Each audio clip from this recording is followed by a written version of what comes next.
Hi, this is Nova. Thumbnail பார்த்துட்டு இது ஒரு மூவி ரிவ்யூன்னு நினச்சிட்டு வந்தவங்க அப்படியே வெளியில் போயிருங்க. கேட் அந்த பக்கம் இருக்குது. இந்த மாதிரி காந்தாரா வந்துச்சு. காந்தாரா படம் எனக்கு பர்சனலாக ஒர்க் அவுட் ஆகலை.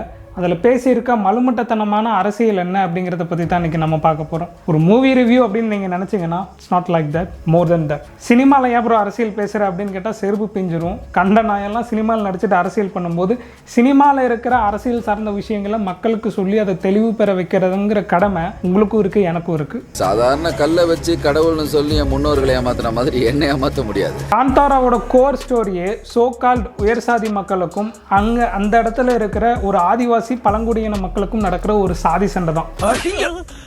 வீட்டுக்குள்ள கால் எடுத்து வைக்க கூடாதுன்னு தெரியாத உனக்கு? இதை ரிஷப் சொல்லியிருந்தா எனக்கு பிரச்சனையே கிடையாது. சொன்னது ரிஷப் ஷெட்டி. ஸோ உங்களுக்கும் எனக்கு இது பிரச்சனை தான். இன்ஃபேக்ட் படத்தோட ஃபர்ஸ்ட் 20 மினிட்ஸ் எனக்கு ரொம்ப கனெக்டாக இருந்துச்சு. எப்படி சொல்கிறது, ஸ்க்ரீனுக்கும் எனக்கும் ஒரு நல்ல ஒரு த்ரெட் கனெக்ஷன் இருந்துச்சு.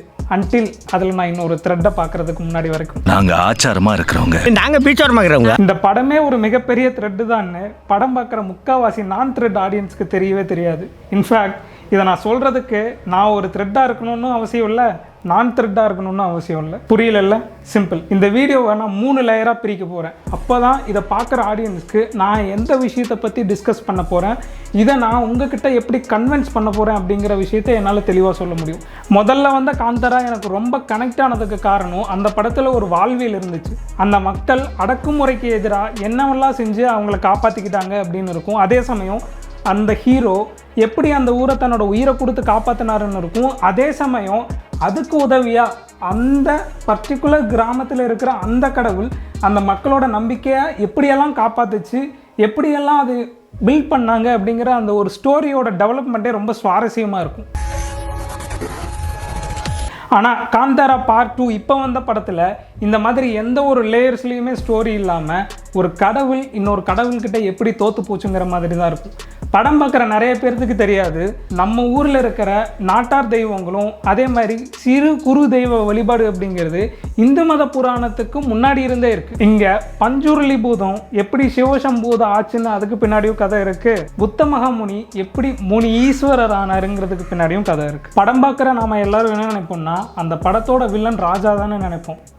ஆனால் அது கிடையாது. நிஜ வாழ்க்கையிலையும் சரி அந்த படத்துலையும் சரி உண்மையான வில்லன் பார்ப்பனை ஆதிக்கம் மட்டும்தான். என்னதான் அந்த ஆதிவாசி மக்களே அவங்களோட தெய்வங்களை கொண்டு போய் அந்த ராஜாவுக்கு கொடுத்தாலும் அந்த ராஜாவோட கோயிலில் அந்த ஆதிவாசி மக்களால் பூஜை பண்ண முடியலல்ல, அப்படி ஒரு சீன் கூட வைக்க முடியலல்ல.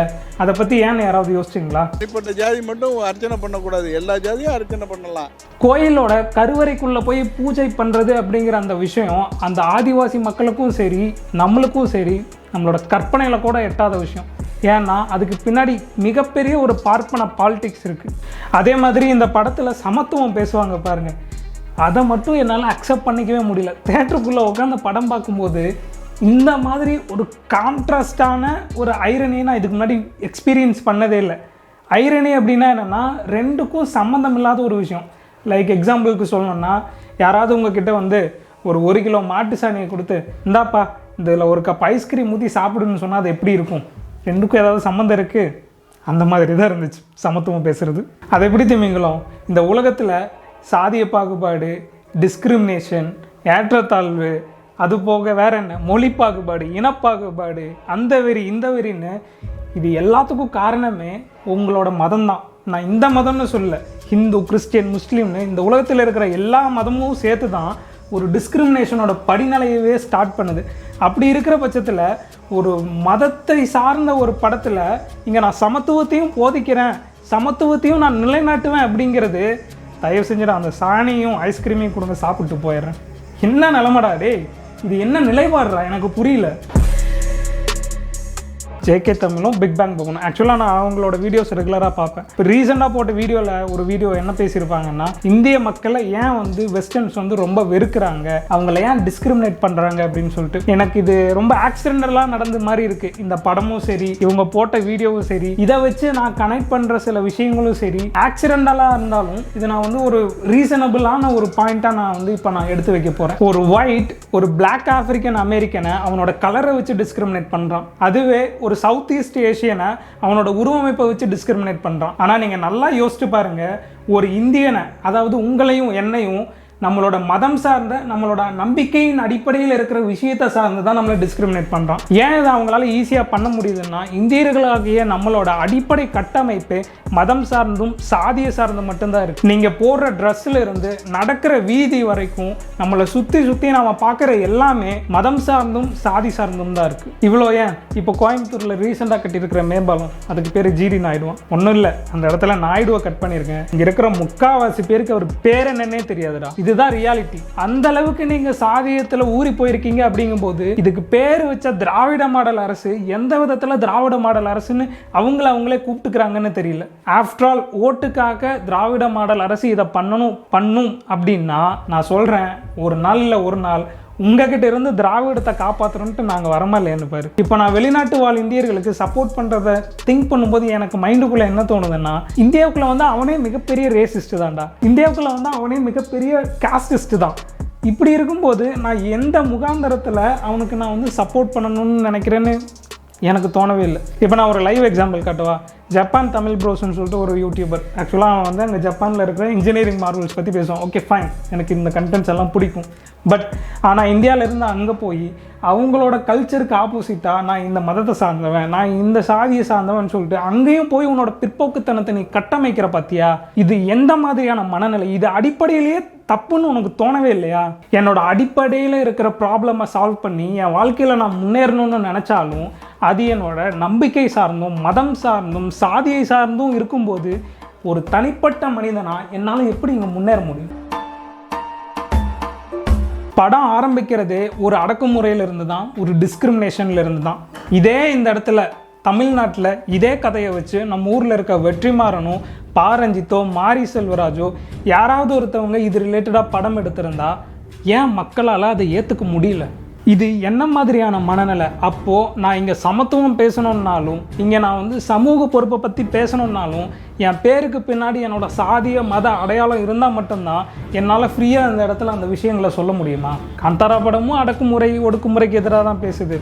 நம்ம ஊர் டைரக்டர்ஸ் பேசுகிறதும் அடக்குமுறை ஒடுக்குமுறைக்கு எதிராக தான் பேசுது. இதுக்கு என்ன தெரியுமா நான் சொல்லணும்னு நினைக்கிறேன்? இங்கே அடக்குமுறை ஒடுக்குமுறை பற்றி பேசுகிறது பாரஞ்சித்தாவோ மாரி செல்வராஜாவோ இருந்தாங்கன்னா அது அரசியல். அதே ரிஷப் ஷெட்டியோ காந்தாராவோ இருந்துச்சு அப்படின்னா அதுக்கு பேர் கல்ச்சர். இங்கே நம்பிக்கை சார்ந்த படம் எடுக்கக்கூடாது அப்படின்னு நான் சொல்ல. ஆனால் அது ஃப்யூச்சரில் எதை தெரியுமா லீட் பண்ணி கொண்டு போகும்? நாளைக்கு இந்த தேட்டர் புனிதமான தேட்டரு, இந்த தேட்டரில் நீங்கள் இந்த படம் போடக்கூடாதுன்னு சொல்லிட்டு சண்டை போடுவோம். அதுக்காக ஜியோ ஆர்டர் வாங்குவான். நீங்கள் வாங்க மாட்டான்னு மட்டும் நினைக்காதீங்க. ஏன் நான் நம்ம ஊரில் ஹனுமானுக்காக ஒரு சீட்டை ரிசர்வ் பண்ண ஒரு கூட்டம், நம்ம கூட்டம், ஓகேவா?